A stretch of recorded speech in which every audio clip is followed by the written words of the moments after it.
Most dangerous of the 7 deadly sins is not lust, and it is not greed. It is the one that looks like a good thing, and that is exactly why it has destroyed more souls than all the others combined. That sin is pride, and here is the part almost nobody understands. Pride is not just thinking you are better than other people. Real pride is quieter than that. Real pride is when you stop needing God. It is when you start running your own life, and you do not even notice you are doing it. You wake up, you make your plans, you decide what is right and wrong for yourself, and God becomes a name you say on Sunday and forget on Monday. The reason the Bible calls pride the root of every other sin is simple. Every single one of the other 6 only happens after you have already told God, in your heart, I know better than you. Lust, greed, anger, all of it grows out of that one root. Pull the root, and the whole tree falls. And that is why we are starting here, because if you only understand one thing in this whole video, it should be this one. Think about it like a king who refuses to bow. The moment Adam and Eve ate the fruit, the real sin was not eating. The real sin was believing they could become like God on their own. That is pride. That is the first lie ever told, and it is still the lie being whispered to you today. So how do you fight it? You do not fight pride by trying harder to be humble.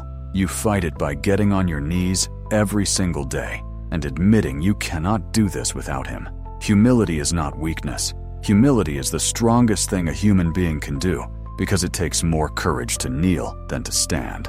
And the next sin on this list is one that wears a mask so good, most people are proud of having it. The second sin is greed, and greed is sneaky because the world tells you greed is just being smart with money. But greed is not about how much you have. Greed is when the thing you own starts to own you. It is when your heart is so wrapped around money, around stuff, around getting more, that you cannot let go even when God asks you to. Jesus said something terrifying about this. He said, you cannot serve both God and money. Not, you should not. You cannot. It is impossible, because whatever you trust to keep you safe, whatever you run to when you are scared, that is your real God. And for most people quietly, that thing is money. They will skip church for it.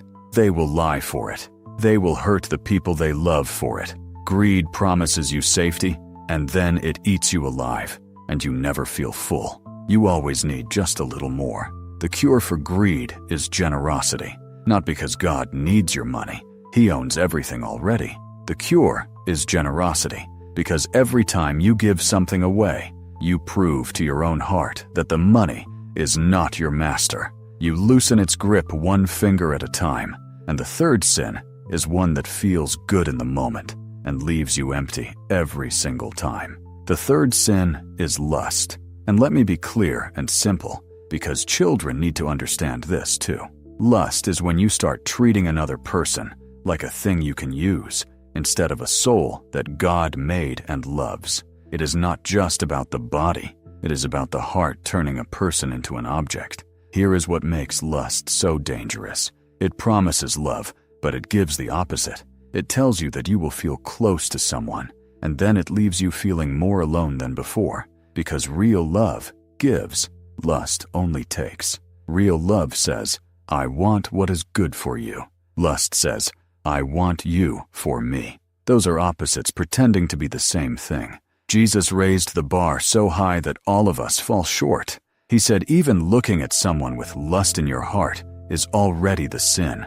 Why would he make it that strict? Because he knows that everything you do starts in your heart first. Win the battle in your mind, and you win it everywhere else. And the fourth sin is the one that rots you from the inside while you smile on the outside. The fourth sin is envy. And envy is one of the saddest sins of all, because nobody enjoys it. Greed at least feels like getting something. Lust at least feels good for a moment. But envy is pure poison. Envy is when you look at what someone else has, their car, their family, their happiness, and instead of being glad for them, it makes you angry. It makes you bitter. It makes you wish they had less.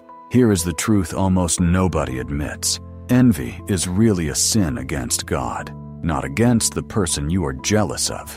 Because when you envy someone, you are telling God that He gave them too much and He gave you too little. You are saying He made a mistake with your life. You are calling the Maker unfair, and that bitterness does not hurt the person you envy at all. It only burns you. It is like drinking poison and waiting for someone else to die. The cure is gratitude. When you start thanking God for what you actually have, envy starves to death. It cannot survive in a thankful heart. And the fifth sin is one that almost everyone treats like a joke, but God does not. The fifth sin is gluttony. And most people think gluttony just means eating too much food, but it goes deeper than that. Gluttony is when you use anything, food, drinking, scrolling on your phone, anything, to fill a hole in your heart that only God can fill. It is reaching for comfort in the wrong place, over and over, until you cannot stop.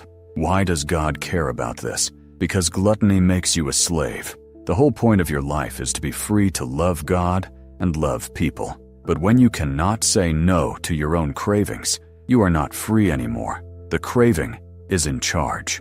And the scary part is how quiet it is. Nobody throws you in jail for it. The world even celebrates it. But slowly, it numbs you. It makes you tired, foggy, and far from God.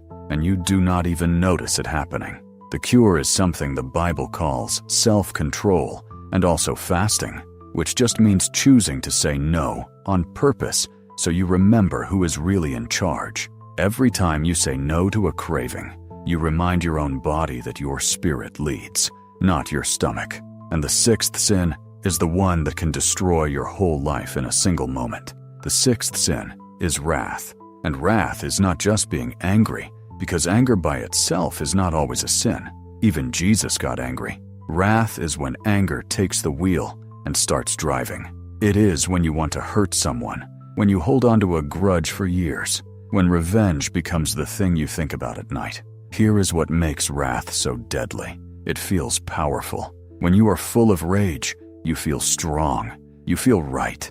You feel like you are finally in control. But it is a lie. Wrath does not make you strong. It makes you a prisoner. The person who hurt you gets to live in your head rent-free, controlling your peace, ruining your sleep, while they have probably forgotten all about it. This is why Jesus said something that sounds impossible. He said to forgive your enemies, not because they deserve it, because you deserve to be free. Forgiveness is not saying what they did was okay. Forgiveness is taking your hands off their throat so you can finally breathe again. And the seventh and last sin is the one almost everyone has right now, but almost nobody recognizes it while it is happening. The seventh sin is sloth. And do not mistake this for just being lazy. Sloth is far more dangerous than laziness. Sloth is when your soul goes to sleep. It is when you know God is calling you to do something, to change, to pray, to forgive, to live differently, and you just keep saying, later, not today, maybe tomorrow. This is the sneakiest sin of all, because it does not feel like a sin. It feels like rest. It feels like being tired. It feels normal. You are not out doing anything terrible. You are just slowly drifting, doing nothing, while your heart grows cold and your faith goes quiet. And one day you wake up and realize years have passed, and you are not the person God created you to be, and you cannot even remember when you stopped trying. That is why sloth is deadly. The other 6 sins burn hot and fast. Sloth just lets you slip away, slowly, comfortably, until it is too late. The cure is to do the next right thing today, not tomorrow. Today, pray one prayer, forgive one person, take one step, because a sleeping soul can still be woken up, but only if you choose to open your eyes. So here is everything in one breath. Pride makes you your own God. Greed makes money your God. Lust turns people into things. Envy calls God unfair. Gluttony makes cravings your master. Wrath makes you a prisoner. And sloth lets your soul fall asleep.